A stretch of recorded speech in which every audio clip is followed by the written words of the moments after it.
Hello, everyone. Welcome back. I am Christine Dixon of The Ordinary Sacred, and this is another video with an excerpt from Martha Sweezy's book, Internal Family Systems Therapy for Shame and Guilt. And the question that I and Martha here are addressing today is shaming ever beneficial?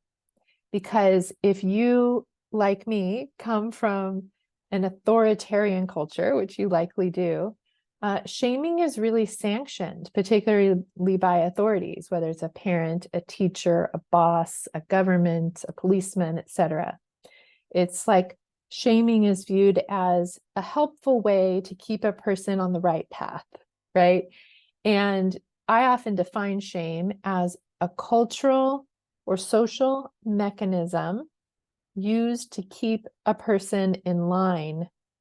And shame is very psychologically painful. So it's like a punishment, a negative consequence if someone has a trait or does something, has a behavior that's outside of the norm.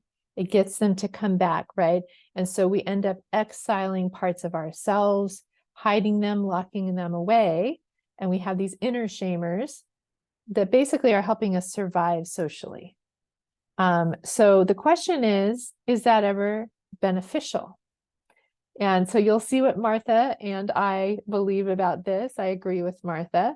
It's page 61 in the chapter on the shame cycle. It's about a page long. I think she articulates it very well. So the question is, can shaming and shamefulness be beneficial? Martha says, I would be remiss if I didn't mention that the field of mental health does not agree about the function or usefulness of shame. Many emotion researchers and clinicians have delved into shame, and a great deal has been written on the topic. Alan Shore in 1994 pointed out that shaming inhibits young children, which often keeps them from harm. Nonetheless, shaming is a disrespectful behavior that hurts the recipient. This is Martha's observation and opinion and thesis, and I agree. Although the caretaker's intent may be protective, it is irrelevant to the child's experience. Despite the often spectacular ways in which shaming promotes emotional reactivity and eventually disinhibition, it's easy to find proponents of shaming, especially if the shamer is shaming disinhibition, right? So it's often they're shaming these kind of asocial or antisocial behaviors. And so it's like, well, I'm shaming a bad behavior, so it's a good thing, right? I'm getting you to not do this thing that might be bad for you or others. So does the shamer intend to edify is kind of what they're asking, to constrain dangerous, disinhibited behavior. Then the reasoning goes that the shaming is good. Does the shamer intend to intimidate or dominate or exploit? Then the shaming is bad. So they're just really basing it on the intention of the shamer. This view, she says, focuses on the shamer's intent and not the effects of their behavior. It is magical thinking to assume that my intent will govern your experience. Even though the effects of shaming are not dependent on the shamer's intentions, it can be tricky to see the difference between intent and outcome. I suspect this is because parts' intentions do matter, but only for one person, right? We talk about how our parts have good intentions, and we want to recognize that. But even on the inside, I think it was Tony Herbine Blank who explained this, and it was so helpful to me, that we hold simultaneously that a part has good intentions and a negative impact. And as we appreciate their good intentions and help them see maybe there's a different way, then they can relax and stop doing the negative impact, right? I think this is actually exactly the same on the outside with parents and teachers and authorities on the outside. They have good intentions, but it's also true the impact is very, very harmful on the people that they are shaming. And it leads to this whole shame cycle that causes immense issues in our entire culture, and particularly in the mental health of individuals. So how can we recognize and not shame the shamers, right? Say, I get that you're shaming with a good intention. You want them to fit in socially, to not cause problems. But what if there was a better way?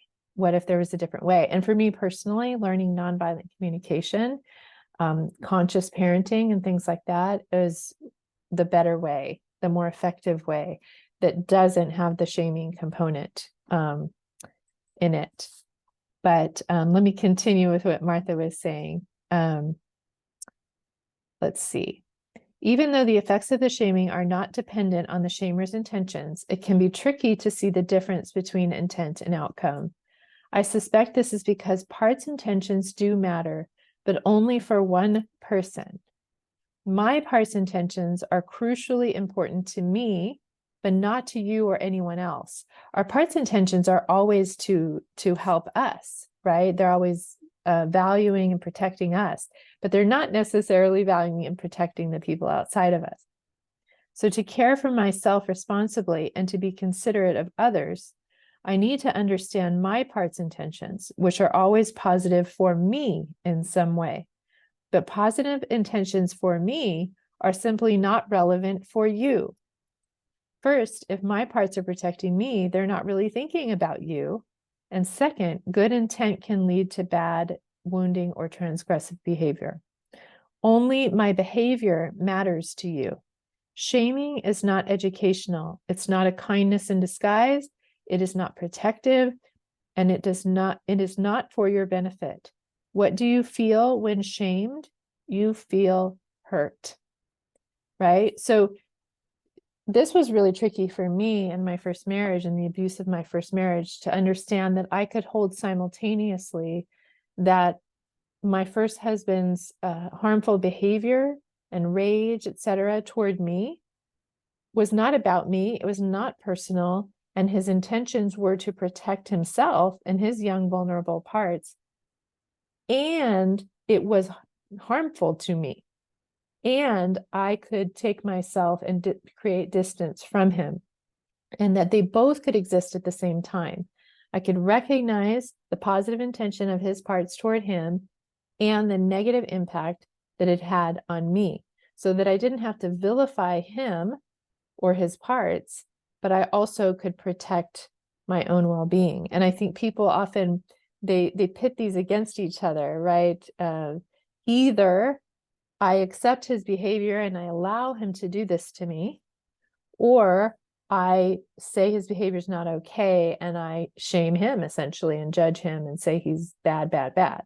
So, but they can coexist. It's a both and, which ourselves really do get. Okay, so the last paragraph that Martha says, our manager parts are likely to count injured feelings as evidence that the insult is accurate. So this is really interesting, right? When someone shames us and our parts feel hurt, our inner managers or inner shamers go, oh, see, you're hurt, so it must be true. They say, if I feel ashamed, I must be shameful. To avoid that seeming reality, my managers may assign good intentions to the shamer, right? Like we were saying, and then engage in self-improvement efforts, which are self-shaming, and sign on for shaming as a valid approach to influencing others, and so on, right? So they begin to condone where their intentions are good, so the shaming must be right, so I must shame myself, and the cycle goes on, rather than realizing the intentions are good and the impact is bad. So because their intentions are good, they trust that the outcome will be good.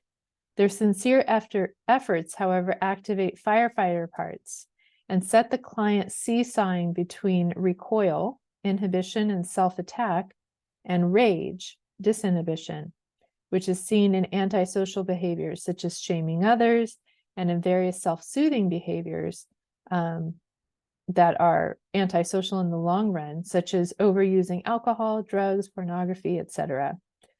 But failure and disappointment just make the managers try harder.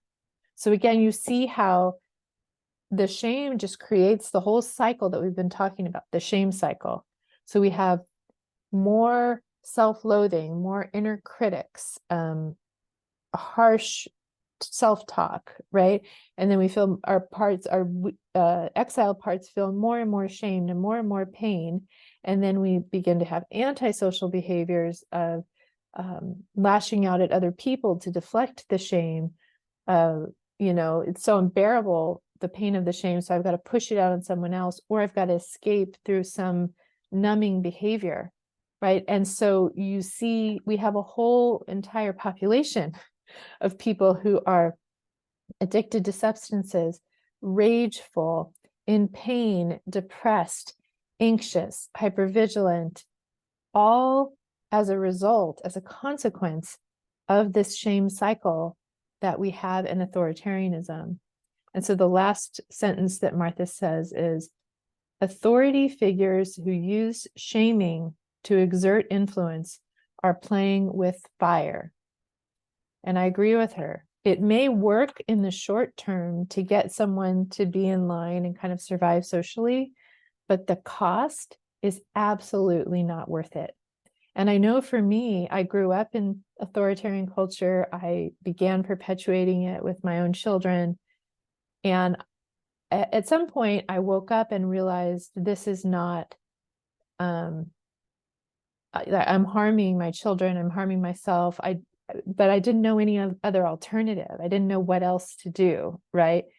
And again, until I met Nonviolent Communication. So if you want to understand an alternative, I highly recommend reading Marshall Rosenberg's book, Nonviolent Communication, and or Ross Greene's book, Raising Human Beings, which is really about nonviolent communication and parenting, but it gives example after example that you can apply to any relationship whatsoever. So it's like our systems that have really had this cultural burden of authoritarianism and shaming, they need evidence and experimentation to see that there is something different that we can do. So I know for me, for my system, it was like little by little, my system was resistant. Wait, you mean I can actually make a request of my children without demanding of them? Or I can get curious instead of shaming them, or I can see what happens if I let this part of them come out. And my system had to gain evidence that it's not morally superior, it's more effective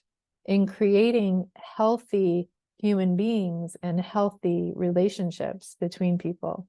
So again, bottom line for me is that shame and shaming, not worth it, not worth the consequences. I'm curious what you think about it, and I would love to hear from you in the comments. How have you been affected personally by shaming? Have you, of course, adopted shaming because that's what you were fed culturally? What are the problems with it? Do you disagree with me and Martha? Do you think shame is helpful? You're welcome to express any opinion you have in the comments.